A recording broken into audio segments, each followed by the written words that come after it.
Good morning, students. In our previous lecture, we had a discussion on the properties of carboxylic acid involving the cleavage of COH bond. Today, we are going to take those properties of carboxylic acid which involve complete carboxylic group. Students, जो carboxylic group को involve करने वाली जो chemical property है carboxylic acid की, बेटे उसमें important जो है वो आपकी डीकार्बोक्सिलेशन रिएक्शन। फ्रेंड्स, आपको बताया था हमने कि जो डीकार्बोक्सिलेशन होता है, एलिमिनेशन ऑफ CO2 को हम लोग डीकार्बोक्सिलेशन बोलते हैं। बेटे आपको ये पता होना चाहिए कि जब आप कार्बोक्सिलिक एसिड का डीकार्बोक्सिलेशन कराते हो, बेटे हमको हाइड्रोकार्बन मिलता है। बट जो हाइड्रोकार्बन मिलता है वो डिपेंड करता है कि आपने कौन सा मेथड ऑफ डीकार्बोक्सिलेशन का यूज किया हुआ है। जैसे एक बात करें आपसे, जो हम लोग जानते हैं, बेटे मान लो आपने कोई कार्बोक्सिलिक एसिड ली, इसका अगर डीकार्बोक्सिलेशन आप क्या करें बेटे, NaOH और CO से करें, इसको आप सोडा लाइम बोलते हो। सोडा लाइम बेटे NaOH और CO का जो रेशियो होता है वो 3:1 होगा। अगर इस मिक्सचर से इसका डीकार्बोक्सिलेशन कराएंगे बेटे, पक्का जो एल्किल ग्रुप होगा ये, उसके करस्पॉन्डिंग, या बेटे ये जो फेनिल ग्रुप होगा उसके करस्पॉन्डिंग बेटे आपकी हाइड्रोकार्बन मिलेगी। अगर ये बेटे आपका एल्किल ग्रुप होगा तो RHS द एल्कीन मिलेगी, और अगर ये फेनिल होगा बेटे C6H6 यानी बेंजीन एज द प्रोडक्ट मिलेगी। अलॉन्ग विद क्या मिलेगा बेटे, we have the product sodium carbonate is obtained as the by product here. एक बात जो इम्पोर्टेंट है कि यहाँ पर जो प्रोडक्ट मिलेगा कि उसमें नंबर ऑफ कार्बन कितने होंगे। पक्का आप देखना, हाइड्रोकार्बन मिलेगा and that hydrocarbon always consist of one carbon less than the carbon atom present in carboxylic acid. ये जो रिलेशन है ये बेंजोइक एसिड के केस में भी वैलिड है और बाकी जो हमारी एलिफैटिक एसिड्स बेटे उस केस में भी वैलिड है। बेटे इसके बाद दूसरी मेथड ऑफ आप डिकार्बोक्सिलेशन की बात करो, ये जो सेकंड मेथड ऑफ डिकार्बोक्सिलेशन है बेटे, इसको हम लोग कोलबेज रिएक्शन बोलते हैं। करना क्या होता है बेटे, जो हमारा एक्वस सॉल्यूशन कार्बोक्सिलिक एसिड का है, फिर आप याद करिए sodium salt of carboxylic acid का, तो यहाँ पर जो कार्बोक्सिलिक एसिड बल्कि sodium salt of carboxylic acid लेना होता है, सोडियम कार्बोक्सिलेट लेते हो तो आप डिकार्बोक्सिलेशन कराते हो। तो लाइकवाइज यहाँ पर भी क्या होता है, सोडियम कार्बोक्सिलेट आप ले रहे हो, इसका एक्वस सॉल्यूशन आप लेते हो, इस सॉल्यूशन की बेटे आप क्या करते हो, इलेक्ट्रोलिसिस कराते हो। जब इस सॉल्यूशन का इलेक्ट्रोलिसिस आप कराओगे तो पता है कि आपका जो सॉल्यूशन है दैट फर्निशेस बेटे कार्बोक्सिलेट आयन अलॉन्ग विद बेटे सोडियम आयन, और जो बेटे यहाँ पे सॉल्वेंट आपका है OH H2O बेटे वीक है, लेकिन ये भी क्या करेगा बेटे, ये इलेक्ट्रोलाइज करेगा, H+ आयन देगा आपको और OH नेगेटिव आयन देगा। स्टूडेंट जो एनोड पर जो रिएक्शन होगी जरा उसके बारे में सोचिए। एनोड पर जो रिएक्शन होगी बेटे इसके ऑक्सीडेशन की होगी। ऑक्सीडेशन देखो कैसे होगा, जो कार्बोक्सिलेट आयन मिला हुआ है उसका अगर ऑक्सीडेशन आप कराएंगे तो डेफिनेटली यू गेट हियर बेटे आपको मिलेगा RCOO, और इसी के साथ बेटे 2 इलेक्ट्रॉन यहाँ से निकलेंगे। फिर क्या होगा बेटे, ये जो RCOO है जो आपको 2 मोल मिला हुआ है बेटे, ये 2 मोल ऑफ CO2 को लूज करके आपके पास RR एज द हाइड्रोकार्बन देगा और बेटे 2 मोल ऑफ CO2 आपको दे देगा। जरा इसमें देखो, इसमें जो आपको एल्केन मिली हुई है बेटे, ये जो इसमें आपको हाइड्रोकार्बन मिला हुआ है, that hydrocarbon has the number of carbon double to the बेटे carbon atom present in the alkyl or aryl बेटे group present in the carboxylic बेटे sodium salt of carboxylic acid. बेटे इस बात को दिमाग में रखिएगा सब लोग। तो और कैथोड पर बेटे जो रिएक्शन होगी उसकी अगर बात कर लीजिए तो पक्का बेटे प्रायोरिटी टू बेटे ये जो है इसका जो बेटे रिडक्शन पोटेंशियल है इसके कंपैरिजन में हाई है, इसलिए बेटे क्या करेगा, ये रिड्यूस होगा और रिड्यूस होकर के आपको बेटे H2 एज बाई बेटे रिएक्शन देगा गैस, और इसका NaOH और OH बेटे ये दोनों कंबाइन कर जाएंगे, तो get here NaOH as the another product of this reaction.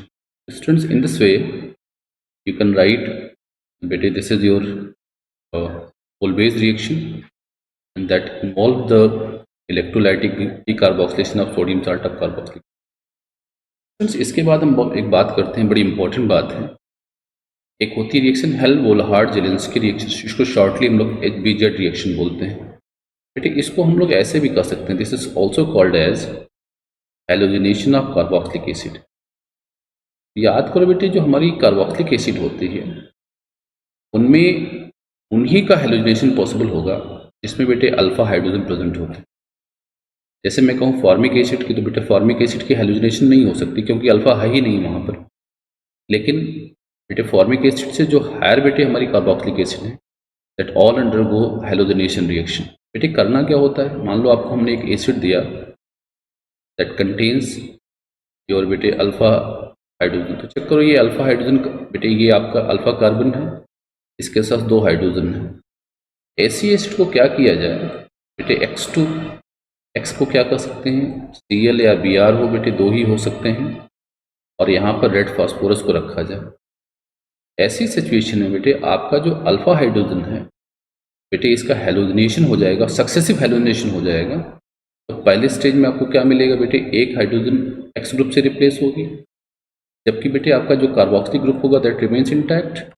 Likewise जब आप यहाँ पे करोगे बेटे, तो जब इसको फिर करना चाहो, अगर आप एक्सेस अमाउंट ऑफ हाइड्रोजन का यूज करेंगे तो पक्का यहाँ से क्या अगेन गेट हैलोजिनेशन बेटे, फिर से हैलोजिनेशन हो जाएगा इसका, और फिर से आपको क्या मिलेगा बेटे, आपका डाई हेलो डेरिवेटिव मिल जाएगा कार्बोक्सिलिक एसिड का। This way you have C बेटे X सोर्स कार्बोक्सिलिक एसिड बेटे।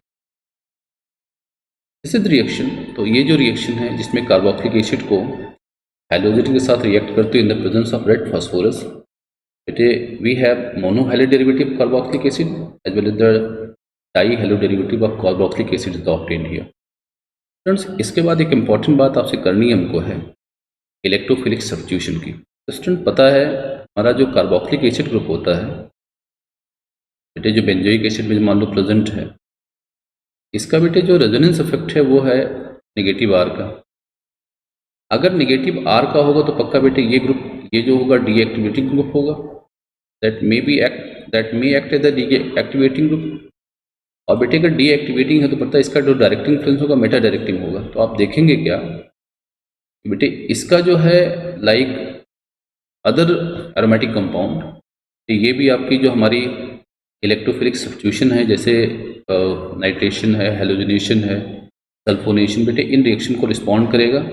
लेकिन सारे केस में आपको क्या मिलेगा, मेटा डेरिवेटिव मिलेगा। लेकिन स्टूडेंट्स एक बात जो समझनी है, ये 2 रिएक्शन हमारी जो होती है जिसको फ्रीडल क्राफ्ट एल्काइलेशन या एसाइलेशन को रिस्पॉन्ड नहीं करता, उसके पीछे रीज़न ये है कि जब आप इस रिएक्शन के रिस्पॉन्ड को बेटे खोजोगे तो यहाँ पर जो FeCl3 है जो कि एक लेविस बेटे आपका बेस है और ये आपकी एसिड है, तो ये जो हमारी carboxylic acid that form a complex with FeCl3, और ये जो कॉम्प्लेक्स है डेफिनेटली बेटा this highly deactivates the benzene nucleotide electrophilic substitution reaction.